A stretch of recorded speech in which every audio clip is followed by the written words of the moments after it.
Hola y bienvenidos a un nuevo video del Ojo del Inversor. En el video de hoy les traigo una empresa que, si bien salió a cotizar a mediados de 2020, se encuentra entre nosotros desde 1870 aproximadamente. Es una empresa que es líder en su mercado, tiene aproximadamente el 20% de la cuota de mercado de su sector, y si bien tiene algunos vientos de frente, tiene muchos vientos de cola que parece que el mercado no está teniendo en cuenta. Así que sin más, empecemos a analizar la empresa Otis. Muy bien, iniciamos entonces el estudio de Otis. Otis es uno de los principales proveedores a nivel mundial de ascensores y elevadores, también vendiendo lo que son pasarelas móviles. Y salió a cotizar más o menos en junio de 2020 como un spin-off, es decir, que salió a cotizar como empresa independiente a partir de junio de 2020. Anteriormente cotizaba dentro de la empresa United Technologies Corporation. Lo que pasó es que la empresa United se separó en lo que tenía que ver con elevadores y carrier, todo lo que tenía que ver con refrigeración, y después se fusionó con otra empresa, pero bueno, esa es otra historia. Lo que tenemos que saber nosotros es que Otis cotiza públicamente a partir de mediados de 2020 y que ahora la podemos analizar ya como una empresa individual. Vemos entonces que la empresa capitaliza 34 mil millones de dólares con un enterprise value de 41 mil millones. La diferencia entre estos dos valores son los 7.600 que vemos que la empresa tiene de deuda. Ya vamos a llegar a ese punto. Pero para empezar con los filtros del ojo del inversor, lo primero que vemos es que la empresa cotiza a un PI de 20. Perfecto, supera el primer pilar, ya que nosotros buscamos que cotice por debajo de las 22 veces. Crecimiento esperado de facturación del 3,3%. La verdad nada espectacular, nosotros buscamos porque esté por arriba del 10. Sí, un crecimiento del EPS mayor a la facturación, pero bueno, sigue no pasando este pilar porque nosotros lo que buscamos es que sea mínimo del 10%, es decir, igual a la facturación o mayor. Lo que tiene que ver entonces con el PEG, que es lo que nosotros estamos pagando en relación al crecimiento esperado de la empresa, es de 2,5 veces, lo cual nos indicaría que la empresa está potencialmente sobrevalorada. Nosotros recordemos que buscamos un valor que esté entre 1 y máximo 2. Tiene un muy buen retorno sobre inversión, es decir que por cada dólar que la empresa reinvierte recibe 69,3 centavos. Eso es un nivel de reinversión muy alto. Hay que ver después qué capacidad de reinversión tiene la empresa, porque recordemos que si la empresa gana, vamos a imaginarnos el del 100% de lo que gana, el 47% lo paga como dividendos, ok, puede reinvertir solamente el 53% restante. Hay que ver cómo lo reinvierte para ver si puede obtener este 69% de reinversión sobre el capital o si esto pasa a ser algo, digamos, ya decorativo. En cuanto a la deuda, como dijimos, la empresa tiene 7 mil millones, que representa un 2,8% veces el EBITDA, un poco elevado en relación a lo que me gusta. Yo siempre busco por debajo de las 2 veces y media, incluso por debajo de las 2 veces mejor, pero bueno, vamos a ver que es un negocio bastante recurrente y eso te da cierto margen de maniobra para poder aceptar por ahí un nivel de deuda un poquito más alto. En cuanto al rendimiento de la empresa en bolsa, es decir, cómo les ha ido a los inversores que invirtieron desde que la empresa salió a cotizar, vemos que han obtenido un retorno del 12,2%, muy buen rendimiento, la verdad, nada despreciable, por arriba del 10% histórico de la bolsa, por ende pareciera ser muy interesante. De hecho, como dato de color que podemos ver, es que desde enero de 2024 la empresa se ha lateralizado, es decir, se ha movido entre los 87 dólares que se encuentra hoy y los 105, por poner algún numerito. Es decir, que se encuentra hace 2 años sin movimiento prácticamente. Esto puede dar algún tipo de consolidación, esperando que la acción ahora suba en lo que tiene que ver con el punto de vista técnico. Como dijimos, en cuanto al dividendo, hoy la empresa paga un 2% de dividendo, lo cual parece interesante, y tiene un payout ratio del 47%. Con todos estos datos claros, sabiendo que por calidad la empresa está buena, que no está muy cara, pero que nos genera un poco de dudas la deuda y el crecimiento, vamos a analizar un poquito más los estados financieros de la empresa. En primer lugar, quiero que veamos cómo se distribuye la facturación de la empresa. Fíjense, el 63%, acá no están los números puestos, pero el 63% corresponde a servicios de la facturación y el 37% corresponde a lo que son venta de nuevos equipos. Vemos cómo corresponde a cada uno de estos segmentos. Estos datos son de 2024, esto nos quiere decir que de 2023 a 2024 las ventas se han reducido un 7%, mientras que los servicios han subido un 7%. Teniendo en cuenta que la mayor parte de la facturación viene de servicios, es probable que la empresa haya tenido en el último año un pequeño crecimiento. Es importante destacar que antiguamente, si vemos el histórico de la empresa, lo que tiene que ver con nuevos equipos era una proporción mayor en la facturación, pero que todo esto se está viendo muy afectado por las crisis inmobiliarias que vienen dándose hace mucho tiempo en el mercado chino, que para que se den una idea, el 50% de los asesores a nivel mundial se encuentran en China. Es decir, que vemos que es un mercado muy importante y que está en contracción desde hace unos 4 o 5 años, y también se encuentra afectado por todo lo que tiene que ver con el sector inmobiliario y el estancamiento que viene teniendo en los últimos años por el tema de tasas de interés altas, etcétera, el mercado americano. O sea que quiero que veamos que ya partimos de que un segmento grande del negocio viene con fuertes vientos en contra en cuanto a lo que tiene que ver con su crecimiento. Como vemos, entonces, lo que tiene que ver con nuevos equipos es un poco más cíclico, y después tenemos la parte de servicios que no es cíclico, porque la realidad es que una vez que los ascensores están instalados hay que hacer los mantenimientos para que los equipos funcionen como corresponde. Hay muchos organismos que te obligan a mantener a certificar este tipo de mantenimientos, por ende este otro segmento no es cíclico. En cuanto vemos ahora lo que tiene que ver con los márgenes operativos, fíjense cómo cambia la película.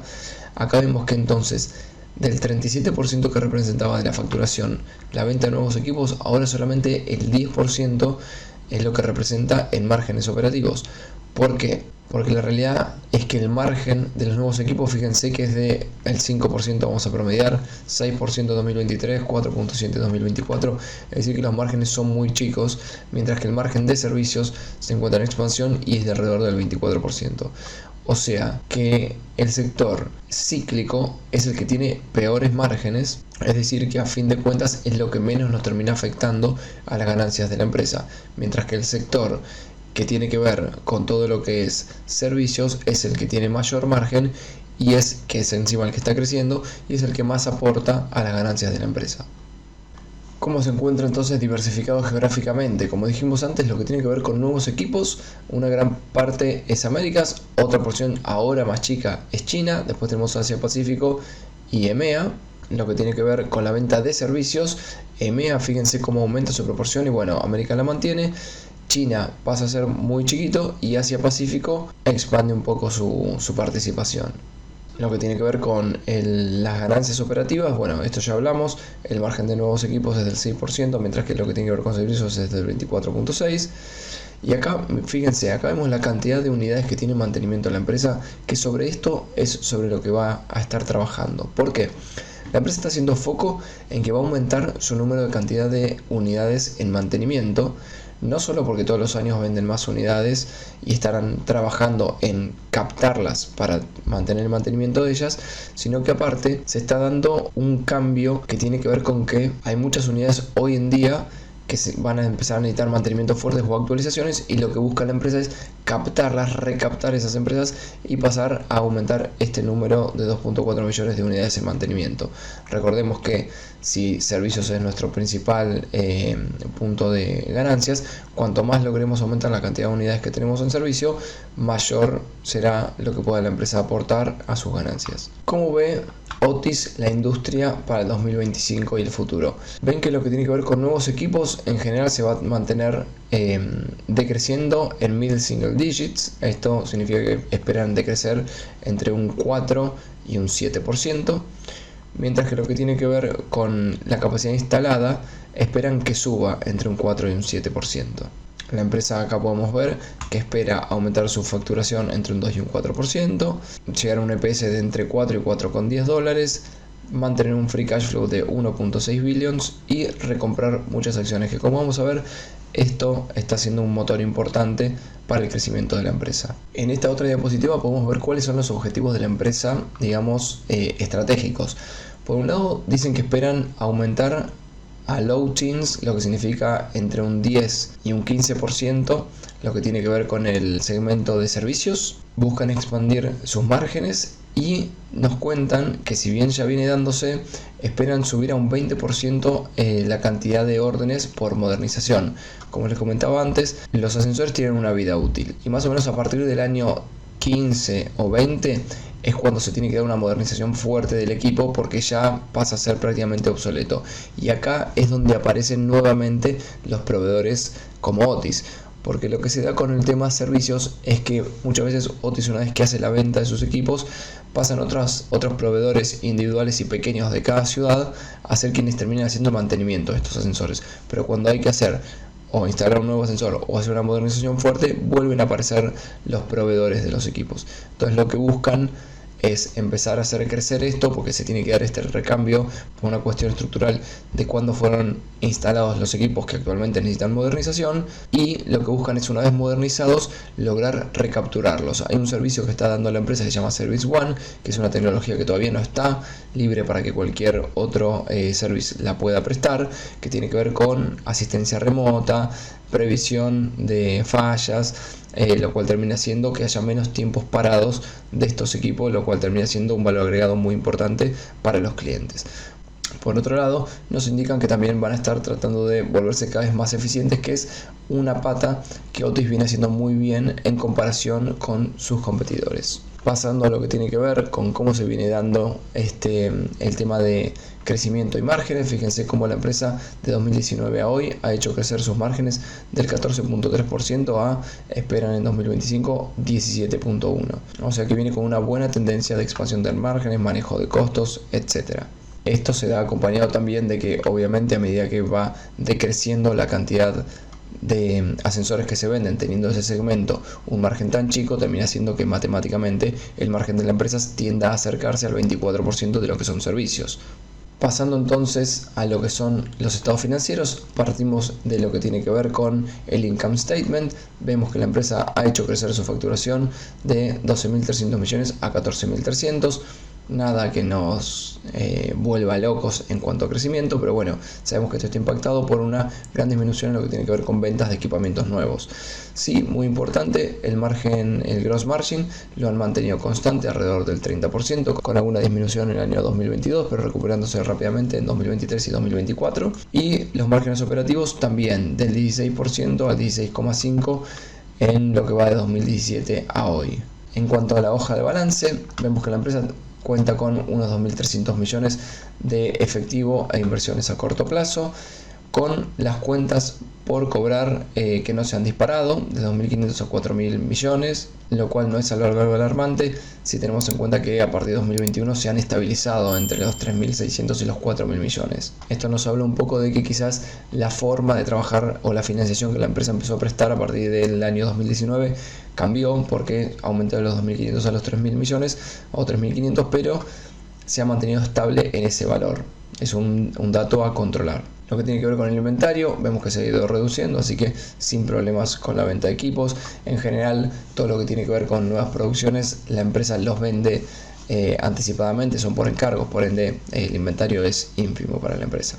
Vemos entonces que los activos corrientes están alrededor de los 7.600 millones hoy en día. Lo que tiene que ver con propiedad y planta ha ido aumentando, pero se mantiene estable dentro de los 1.100 millones.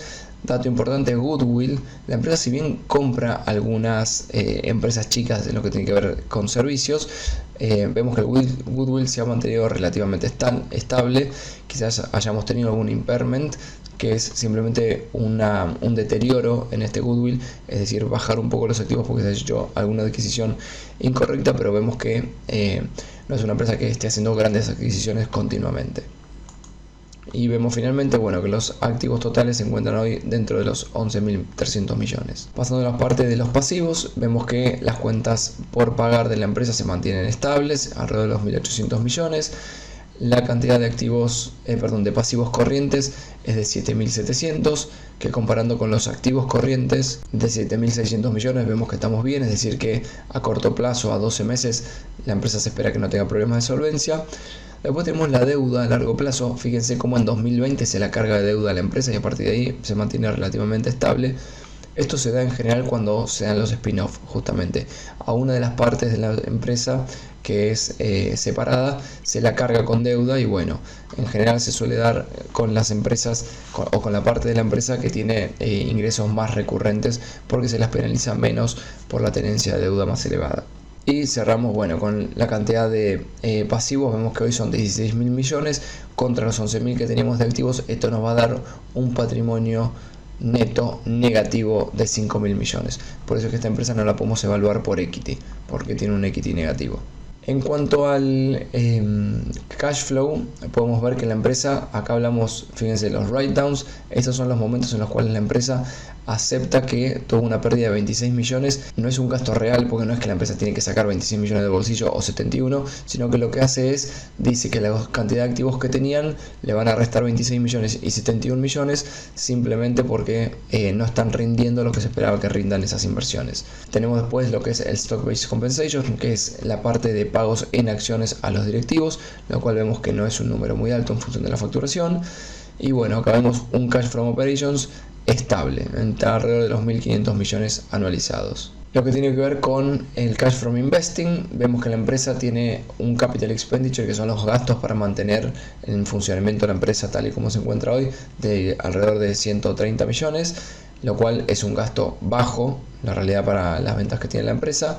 Lo que tiene que ver con cash acquisitions, como dijimos, esto es la compra de pequeños proveedores a quienes compran en general, porque lo que quieren es captar la cartera de clientes de estos prestadores de servicios. Vemos entonces que en este segmento la empresa tiene unos gastos de 180 millones en los últimos años. Pasamos después a ver el cash from financing. Vemos entonces que la empresa, acá tenemos la deuda que ha ido tomando año a año.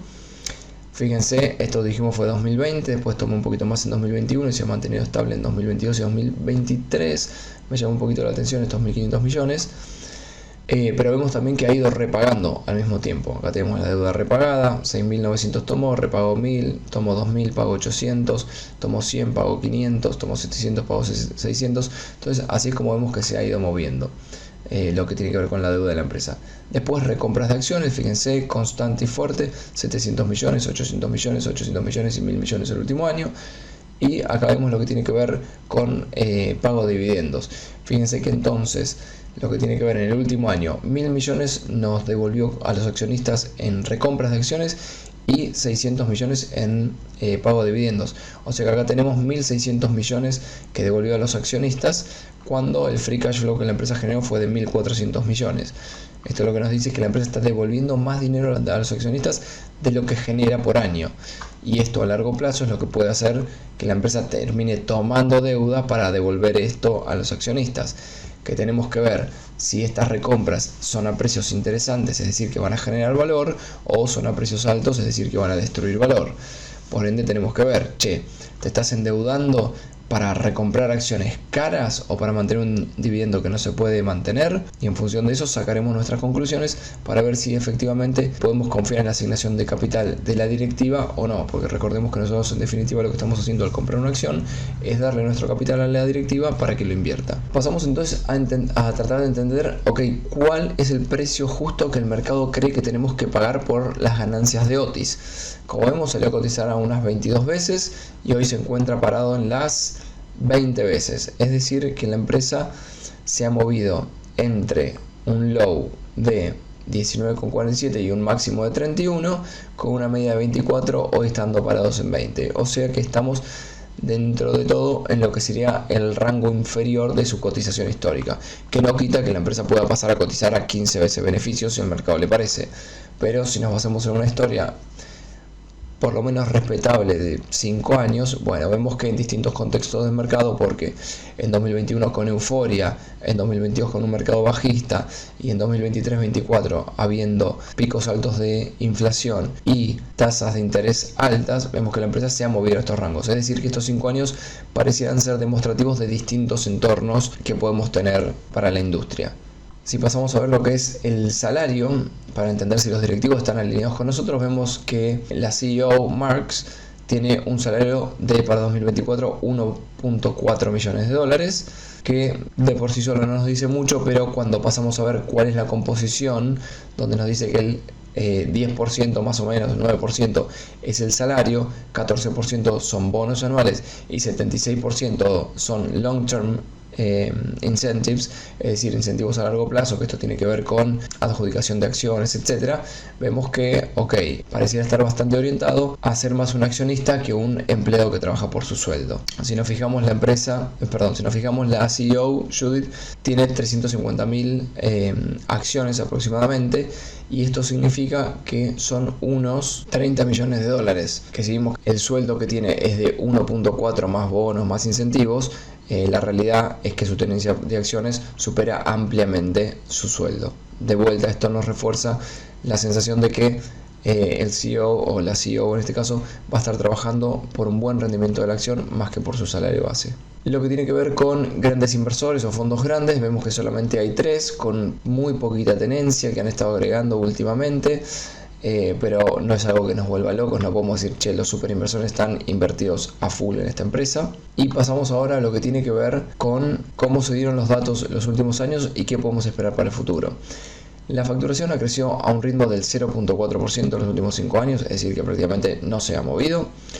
Mientras que el net income, como vemos, ha crecido un 5,4%, esto se da por un aumento de márgenes, y el EPS creció a un ritmo casi del 8%, y acá es donde impactan las recompras de acciones que vimos que la empresa está haciendo. Vemos que lo que tiene que ver con el free cash flow, la empresa lo ha mantenido estable alrededor de los 1.500 millones. Pasando a ver qué se puede esperar para el futuro, se espera que ahora sí la facturación empiece a aumentar. La empresa habla de esto también esperando que al menos se estabilice, que haya llegado a su mínimo lo que son las ventas del mercado chino, es decir, que esperan mantener estas ventas y crecer en lo que tiene que ver con servicios alrededor de un 8-10% anual, y esto es lo que nos termina impactando en un total de crecimiento de ventas del 5%, con un poco de expansión de márgenes de vuelta, logrando entonces un crecimiento de las ganancias del 9%, y de vuelta siendo afectados por recompras de acciones, logrando que el EPS aumente a un ritmo del 10,5%, llegando a 6,8 dólares por acción para el año 2029. Esto, recordemos que esto es fin de 2029. El dividendo se espera que aumente a un ritmo del 10%, lo cual también es interesante, y el free cash flow que pase de 2.500 millones a casi los 2.400, aumentando a un ritmo también del 13,5%. Recordemos, esto es importante porque de acá va a salir el dinero con el cual podamos hacer las recompras para que el EPS crezca más rápido que el net income y para poder aumentar el dividendo que la empresa está pagando. Pasando entonces ahora a la valoración de la empresa, vamos a hacer una valoración por múltiplos. Esto va a ser el precio objetivo nuestro para 2029, va a ser ni más ni menos que el EPS esperado para 2029 y el múltiplo para 2029. Precio objetivo entonces va a ser el EPS que recién vimos que los analistas esperan 6,08 dólares por acción, a un múltiplo de 24 son unos 146 prácticamente dólares por acción de cotización. Esto sería entonces un rendimiento de la inversión de un 13,5% por ganancias de capital, es decir que desde los 88 dólares que cotiza hoy a los 146 es un 13,5 anualizado por aumento de capital, más un 2% de dividendos si compráramos hoy. Esto nos termina dando un rendimiento anualizado esperado de nuestra inversión del 15,5%. La realidad es que es un rendimiento muy interesante si pensamos que la empresa efectivamente puede hacer crecer sus ingresos por servicios, como nos dijo, y si efectivamente se encuentra en el piso de ventas lo que tiene que ver con nuevos equipos, sobre todo en China y Estados Unidos, entonces la verdad podríamos esperar un retorno evaluado por múltiplos muy interesante. Esto estaría dentro de lo que yo busco para mi cartera. Si nos apoyamos ahora en la fórmula de Benjamin Graham, que nos dice que el valor actual o el valor justo de la empresa va a ser el EPS, que ya lo tenemos multiplicados por un factor constante que es 8,5 más 2 veces las ganancias por 4,4 dividido el yield del bono del Tesoro americano.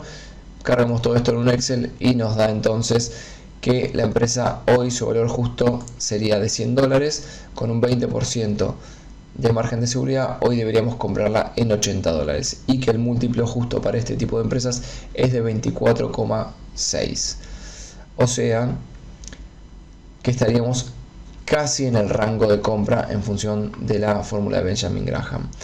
Ahora planteemos la fórmula de Benjamin Graham para 2029. Lo que esperaríamos, perdón, para 2030 sería esto. Lo que esperaríamos es unas ganancias de 6 dólares, 6,50 por acción. Vamos a poner un crecimiento un poquito más conservador del 7%. y esto nos daría que la empresa en 5 años debería cotizar a $130 por acción. Cotizando hoy en 88, si compráramos tendríamos un rendimiento del 8,19% más el 2% de dividendos, prácticamente de un 10,5%. A esto Graham le asignaría un múltiplo de prácticamente 20 veces, viéndose reducido de las 24 veces simplemente porque se espera un crecimiento más bajo para los próximos 5 años. O sea que esto sería para el crecimiento de 2030 a 2035. Ya se quedó quieto. ¿Sí? Eso fue todo por el análisis de Otis. La verdad es una empresa que me gusta mucho, que si bien tiene los vientos de frente porque se está vendiendo menos, espera que ya haya llegado a sus mínimos de ventas y que a partir de ahora, entre nuevos equipos, modernización y servicios, la empresa empiece a despegar. La estaríamos pagando múltiplos no muy exigentes con un servicio que, como vimos, es completamente recurrente, por ende no se ve afectado por los ciclos económicos. Sí es cierto, no me termina de convencer el precio hoy.